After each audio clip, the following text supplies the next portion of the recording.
Hello friends, তো কেমন আছো তোমরা সকলে? আজকের ভিডিওটা তোমাদের সকলের জন্য দারুণ হতে চলেছে।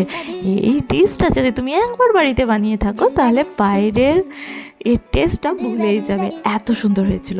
যাই হোক, তার জন্য একটা বাটিতে কিছুটা দই নিয়ে নিয়েছিলাম, যেটা হলো আমি বাড়িতেই তৈরি করেছিলাম। তার মধ্যে নানা রকম মশলা দিয়েছিলাম, নুন, হলুদ, লঙ্কা গুঁড়ি, জিরার গুঁড়ি, আর দিয়েছিলাম আদা রসুন পেস্ট। ভালো মতন মিশিয়ে নিয়ে তার মধ্যে দিয়েছিলাম সয়াবিন চাংসটাকে 5 মিনিটের রেস্টে।